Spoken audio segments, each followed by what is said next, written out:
It's been cold in the capital city, cold enough to make ice, and that's just fine in Ottawa. It's enough to make the heart beat quicker and to don the sharpened blades to go skating for gold. Capital city of a winter nation, the ice is in Ottawa. Young country, emerging stars. Go figure. Skate Canada brings Olympic aspirations rinkside in the host country. The bright young Blade Runners of this northern land have already made their impact on the world stage. Now's the time to make Grand Prix headway while fanning the flames of a fire burning at home. Today, HomeSense Skate Canada International. The mission, own the ice in Canada's capital.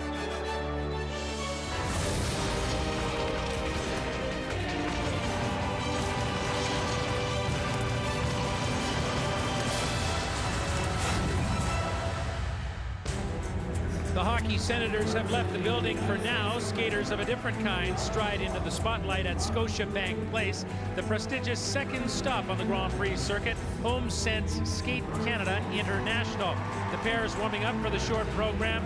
Watch for Jessica Dubé and Bryce Davison of Canada, World Championship bronze medalists this past March in Gothenburg, Sweden, and they're headliners here at HomeSense Skate Canada International. Hi, everybody. Welcome to Scotiabank Place in Ottawa. Scott Russell along with Olympic medalist Tracy Wilson, four-time world champion Kurt Browning.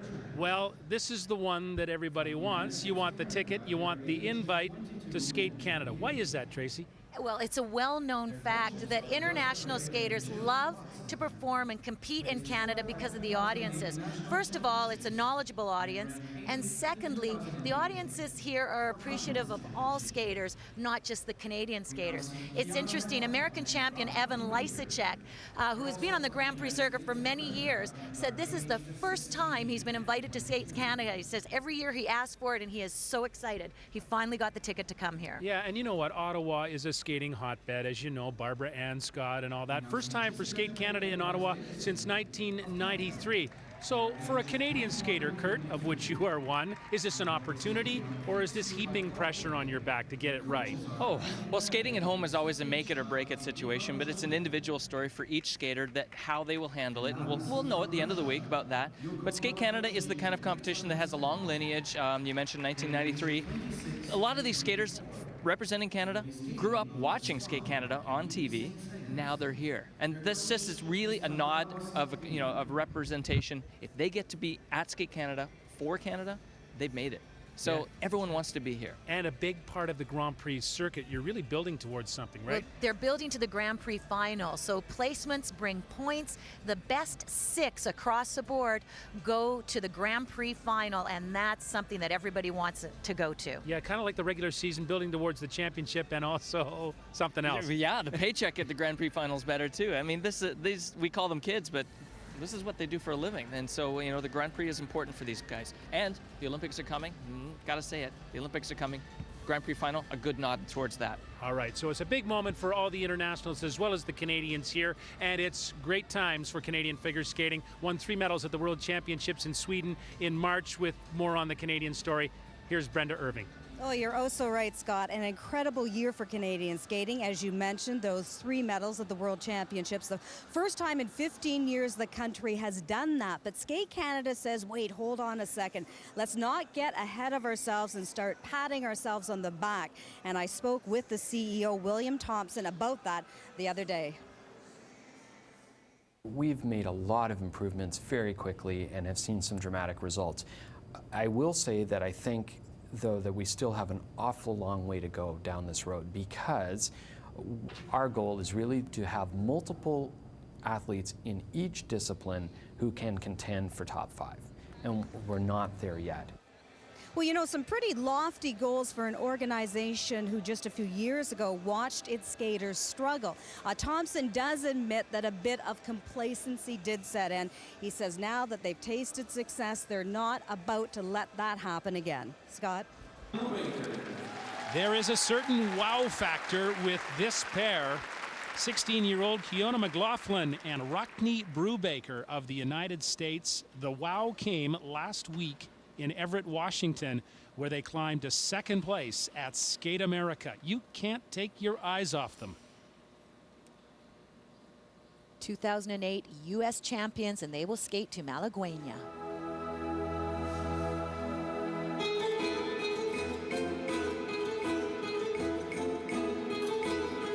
They earned a spot to the world team, but they couldn't take it because Kiana was only 15. She's 16 now. In only their third season together, they've never finished off the podium.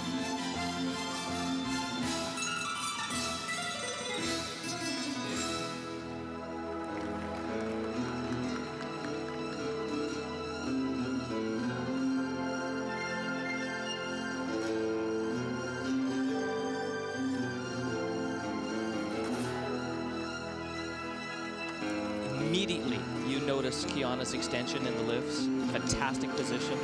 There's that flow that we're looking for at the end. The wrist moves in the pair's short program, side-by-side jumps and the throws. Here comes their side-by-side triple Salchows. Hung on. That's called fighting for the landing.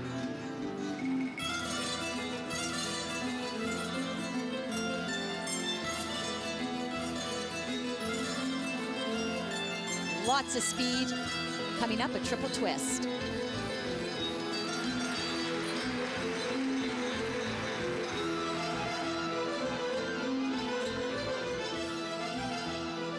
They work and train in the hotbed of Colorado Springs with Delilah Sappenfield and her mom, Laina McLaughlin.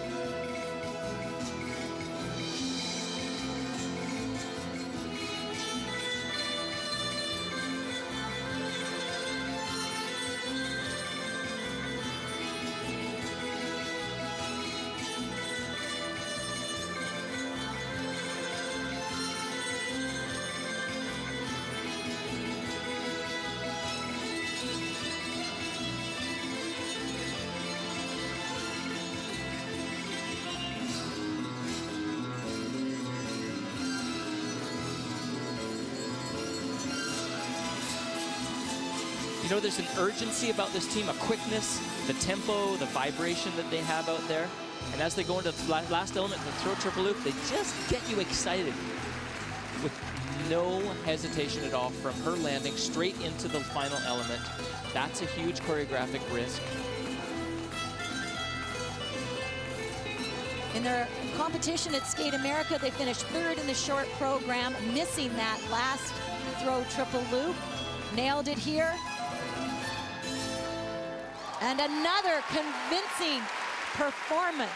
I think she started celebrating so fast that she almost knocked him over at the end. Young Americans hoping to steal the show north of the border. Kiana McLaughlin and Rockne Brubaker of the United States. They've got the crowd already. Kiana McLaughlin and Rockne Brubaker setting up for their marks here in Ottawa. Well, I love the way they go out and compete. They hold nothing back. Here's a look at their side-by-side triple Salchows. He fights for the landing. They'll get some decent marks for that. Not a major error. An explosive triple twist. She lands a little bit low on his shoulder. Top pair teams in the world from China, she gets caught in the air. Nice release move here, Kurt. Throw triple loop. A lot of people wouldn't have had the strength. Maybe her toe picks are longer than most, I'm not sure. But you could see her blade digging into the ice. But she is one of those tenacious American female skaters who know how to fight and never give up. Second at Skate America last week in Washington. They were third after the short program, moved up after being second in the free skate, and again, very tenacious at home on American ice. And they captured the crowd there. They've made an initial volley in that regard here in Ottawa. Top score at Skate America last week was 66. Let's take a look at their marks to see how they compare. They had 57 last week in the short, so a much better effort here, pulling just over 60 points. 60.66 for the American duo of Kiana McLaughlin and Rockne Brubaker. Into the lead. It was cleaner, but I think it was a better skate at Skate America. It was so these guys obviously, even on a good day or a bad day, they still come out and they deliver it down. That makes them dangerous. And now they occupy center stage, they being the World Championship bronze medalists from Canada, 22-year-old Jessica Dubé and 22-year-old Bryce Davison. Well, we watched the feisty American pair, and this Canadian pair is understated in their elegance.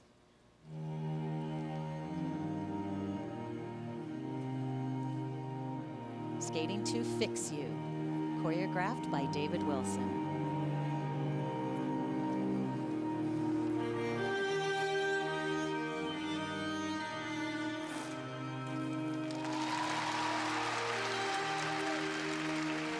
A new element coming up. They were the only ones in the top of the world last year without a split triple twist. They've now added it. Here it comes. Slight bobble in the landing, but when you're trying to build up a new element, get it out there, get it done, build on it later. That's good.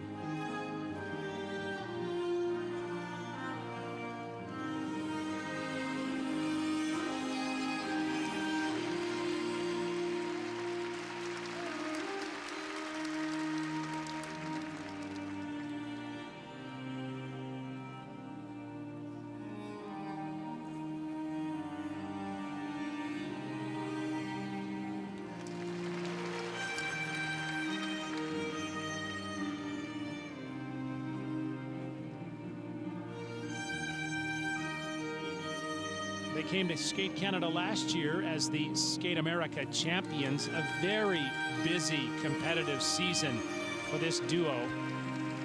One which culminated with that bronze medal at the World Championships in Sweden. They had it, let it go a little bit, and then got it back at the end of the season.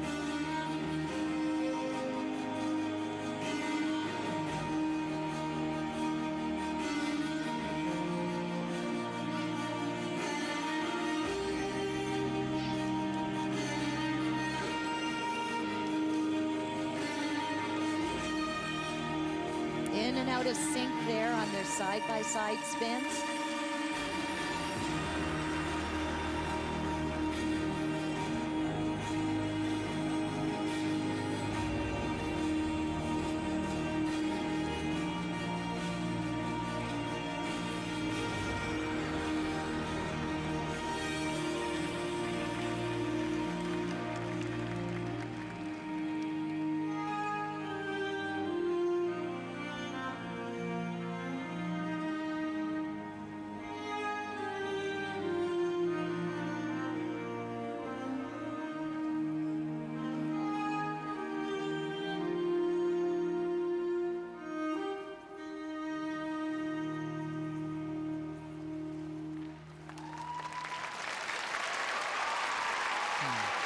We're showing some signs that it's early in the season, but so far, I like what I see from these two. I love the understated elegance, the precision, the grace. This is the kind of program designed to build that moment that steals the evening, but it has to be perfect. Even the little bobbles in the last 2 seconds, they all kind of weigh on the ability of the perfect in music to be pristine. Rick and Lori Davison, you saw earlier in attendance. Claudette Sirois, Jessica's mom, is also here. We'll return to Skate Canada International in a moment. Annie Barabé, along with her pupils, Jessica Dubé and Bryce Davison, after their short program here at Scotiabank Place. These triple salves were not only beautiful, but perfectly on time. And when the music was on, it was almost as if the music carried them through the jumps. Perfect, like the exact thing you want to do. Here's their new triple twist. Probably more marks if they did a double, because you see there on the catch, Jessica landed on Bryce's shoulder, and she's supposed to complete it in the air. But as you said, necessary that they start including it in competition now, so it's ready for Worlds and the Olympics. That's right. And with a team of this notch and caliber, you always sort of wait for a spin that's getting off time to get back on time quickly. We waited, it never really quite happened. So again, giving away little points here and there, and it gets dangerous when your competition is equal with you. 60.66 was the score for McLaughlin Brubaker of the United States, current leaders.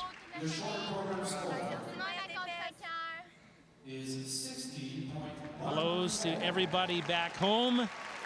32.78 technical elements, 27.36, no deductions, 60.14, only slightly back of the Americans. And that came down to the twist. They didn't get as many points as they needed. That's what separated the two teams there. Well, it seemed like he didn't even really try to reach out and grab her. I think it was prepared and planned ahead of time. It looked like he let her land on the shoulder. This is a step towards the future, like we said. Bit of a wild card here. Yuko Kawaguchi and Alex Smirnov of Russia. This is the duo that was bumped off the podium at the World Championships by Dubé Davison of Canada. Russian artistry. The program starts before the program starts. And when it does start, it's classical. The Swan by Camille Saint-Saëns.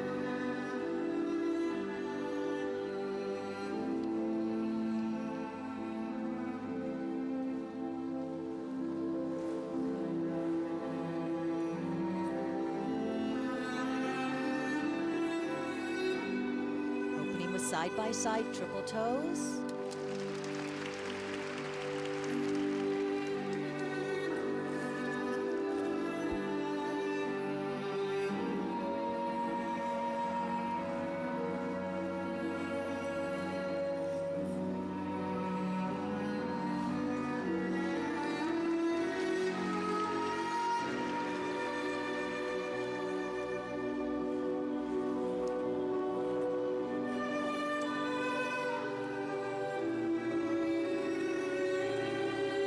Next element coming up is key for them. Throw triple loop. Not a lot of speed going in, but good flow on the landing. Yuko was able to milk that landing, which means she's able to take her momentum, stop it, and keep the blade running. She's a fighter.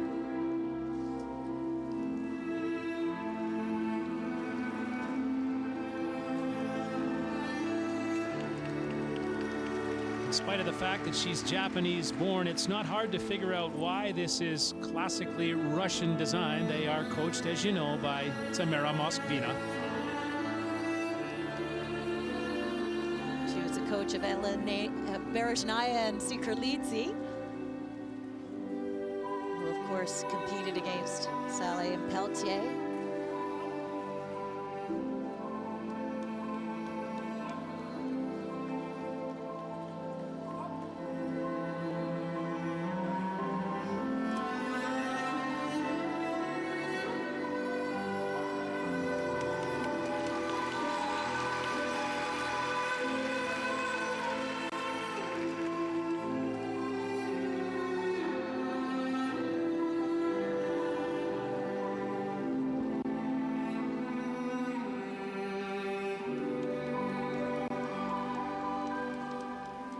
The spiral sequence, you'll be looking at the skaters holding their positions for a certain amount of time before they'll break out of it. Any sooner, and you're giving away points again.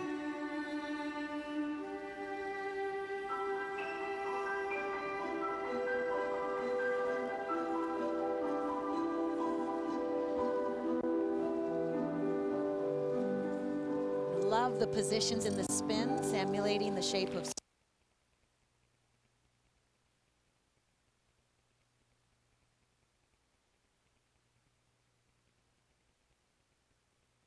swans.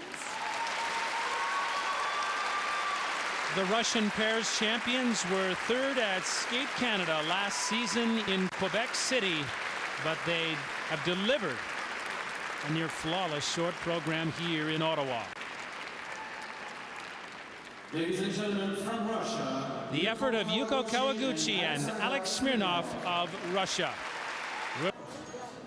Tamara Moskvina joined by Yuko Kawaguchi and Alex Smirnov to take a look at their short program marks, but first another look at the program.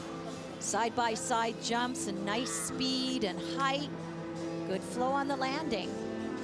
Yuko struggled a tiny little bit, but nothing major at all. Here's the loop, a little outside the circle. You couldn't tell from that angle. Actually, it looked great from that angle.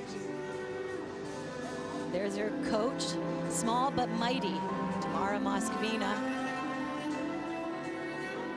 And I thought they skated this program really well. first time out in competition this year, lots of speed, and I like the performance level. I think it's Yuko. I think she has a performer spirit that shows. It showed before they said their names. There's that spin that you like, Tracy. The theme was easy to read, easy to understand. You know what? It was one of those programs that, again, can be marred by mistake, but there just wasn't any. She's the first non-Russian to compete internationally in the pairs for Russia. No. is 65.02. 37-10, 27-92, and handily into the lead. 65-02, their short program score moves them past McLaughlin Brubaker of the United States, as well as Dubé Davison of Canada. Here's a look at the standings after the short program. The Russians, Kawaguchi Smirnov in first place, and they are well into first place, 65-02. McLaughlin Brubaker of the United States second. Dubé Davison of Canada are very close. Right now, let's get it to Brenda Irving. What does it say? Well, Scott, always exciting and kind of anxious times when a pair debuts a new program. What did you feel about the execution of that program, your first time out?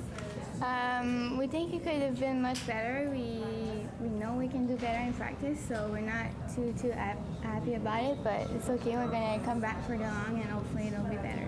Well, there's so much emphasis and focus this year on the triple twist. How important is that element in what you're trying to achieve this season? In the grand scheme of things, it's just another small technical element, but it was one of our only technical weaknesses before the season, so we were just trying to be on level technically with everyone else and then beat them in the second mark. Well, I know a lot of people are looking forward to your new free program. Good luck with that tomorrow. Thank you. Now let's go back to Scott. Thanks very much, Brenda. Up next, the women's short program. That's when we return to the ice at HomeSense Skate Canada International on CBC.